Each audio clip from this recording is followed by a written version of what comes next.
বন্ধুরা, কেমন আছো সবাই? সবাইকে শুভ মকর সংক্রান্তির শুভেচ্ছা জানিয়ে আজকে তোমাদেরকে দেখাতে চলেছি আমাদের জঙ্গলমহলের একটি মকর সংক্রান্তির মেলা এবং তার সঙ্গে টুসু নৃত্য। আমরা এখন পৌঁছে গেছি বাঁকুড়া জেলার বারিকুল থানার অন্তর্গত মেটালদহ মেলা প্রাঙ্গণে। সেখানে দেখতেই পাচ্ছ মেলার কি পরিস্থিতি তৈরি হয়েছে। বিভিন্ন ধরনের এখানে দোকান বসে গেছে, তার মধ্যে মিষ্টির দোকান, জিলিপির দোকান রয়েছে। দেখতে পাচ্ছ গরম গরম জিলিপি এখানে 120 টাকা কেজি দরে পাওয়া যাচ্ছে। তার পাশেই রয়েছে এখানে বিভিন্ন রকমের মহিলাদের কেনার দোকান, সাজগোজের বিভিন্ন জিনিসের দোকান। প্রচুর মানুষের ভিড় এখানে আজকে। এখানে একজন কাকুকে দেখতে পাচ্ছি বিভিন্ন মুখরোচক খাবার এখানে বিক্রি করছেন। তার সঙ্গে একটু আমরা কথা বলে নেব তার দীর্ঘদিনের অভিজ্ঞতার। এইগুলো কত করে? 5 টাকা করে।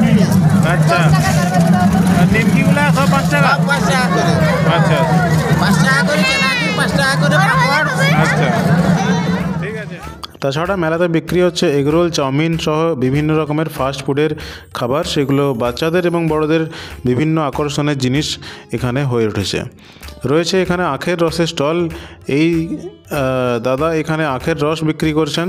তার সঙ্গে এখানে বেলুনের দোকান রয়েছে।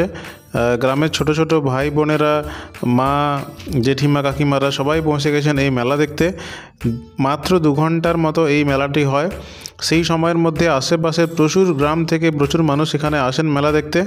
আর এই মেলাতে প্রতিটা মানুষের যে ভালোবাসা, প্রতিটা মানুষের বিভিন্ন জাতি, ধর্ম, বর্ণ নির্বিশেষে সবাই একত্রে এই মেলায় যোগদান করেন এবং মেলার উপভোগ করেন, তারপরে বাড়ি চলে যান। এখানে দেখতেই পাচ্ছ কত রকমের দোকান বসেছে। সামনে একটা বুক স্টল দেখতে পাচ্ছি, তার একটু ভিতরের দিকে বিভিন্ন বাচ্চাদের খেলনা এবং তার সঙ্গে মহিলাদের সাজগোজের দোকান রয়েছে। প্রচুর জিনিস এখানে কেনাবেচাও চলছে। মোরগ লড়াইয়েরও একটি আসর বসে এখানে। এখানে ট্রায়াল করে নেওয়া হচ্ছে 2টি মোরগের মধ্যে যে তারা লড়াই করবে কি না। তারপরে তাদেরকে জোড় ঠিকঠাক হলে তাদেরকে লড়াই লাগানো হবে। মাঠের একটা প্রান্তে এখানে নদীর ধারে, ভৈরববাকি নদীর ধারে মোরগ লড়াইয়ের আসর বসে। মোরগ লড়াইয়ের হাউসিগণ তারা এখানে প্রস্তুত হয়েছেন তাদের মোরগ লড়াই করবার জন্য। তারা আগেই দেখে নিচ্ছেন মোরগগুলোকে।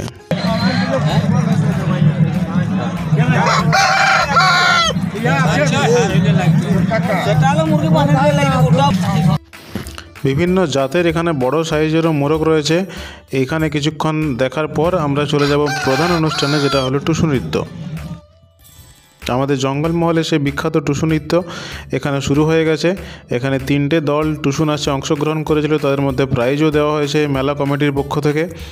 প্রথম পুরস্কার 3000 টাকা, দ্বিতীয় পুরস্কার 2000 টাকা এবং তৃতীয় পুরস্কার 1000 টাকা এখানে মেলার শেষে প্রাইজ দেওয়া হয়েছে। এখন এই মুহূর্তে দেখে নাও তোমরা সেই আমাদের জঙ্গলমহলের গ্রামের সেই বিখ্যাত টুসু নাচ, যেটি একটি পুরনো সংস্কৃতি এখন হারিয়ে যেতে বসেছে। কিন্তু এই মেলা কমিটির দাদাদের কাছে অসংখ্য ধন্যবাদ যে তারা এখনও এই সংস্কৃতিকে বজায় করে তারা রেখে চলেছেন এবং ভবিষ্যতেও আশা করি এই সংস্কৃতি বজায় থাকবে। দেখতে থাকো টুসু নাচ।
আমাদের জঙ্গলমহলের বাঁকুড়া, পুরুলিয়ার বিশেষত ঘরের মেয়ে টুসুকে নিয়ে তারা নৃত্য প্রদর্শন করে চলেছেন। আমাদের পাশাপাশি গ্রামের শিল্পীরা এখানে উপস্থিত হয়েছেন এবং প্রচুর দর্শক তোমরা দেখতেই পাচ্ছ এই প্রাঙ্গণের চারিদিকে দাঁড়িয়ে এই টুসু নৃত্য উপভোগ করছেন। প্রধানত মহিলারা এই নাচে অংশগ্রহণ করেন এবং কিছু কিছু পুরুষরাও এই নাচে অংশগ্রহণ করেছেন। দেখতেই পাচ্ছ তারা মহিলা সেজে এখানে এই নাচে অংশগ্রহণ করেছেন। প্রায় কন্টিনিউ 1.5 থেকে 2 ঘন্টা এরা এইভাবে নৃত্য প্রদর্শন করেন এবং তারপরে এখানে প্রাইজ দেওয়া হয়।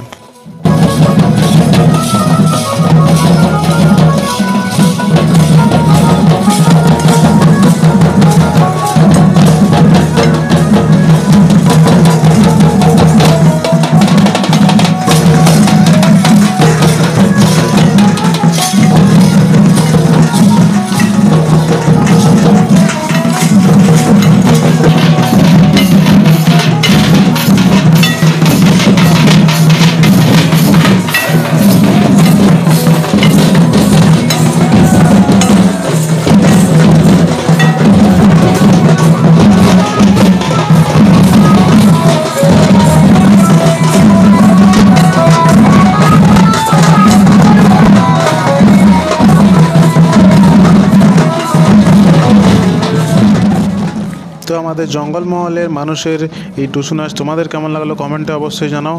আমাদের চিরকালের আদরের টুসু আমাদের সবার মনের মণিকোঠায় জায়গা করে নিক এই আশা রাখবো। আর বছরের পর বছর ধরে এই সংস্কৃতি এভাবে চলতে থাকুক। আমাদের জঙ্গলমহলের মানুষের টুসু নাচ আমাদের সংস্কৃতি আমাদের কাছে খুবই ভালোবাসার। দেখা হচ্ছে পরের ভিডিওতে, সবাই ভালো থেকো।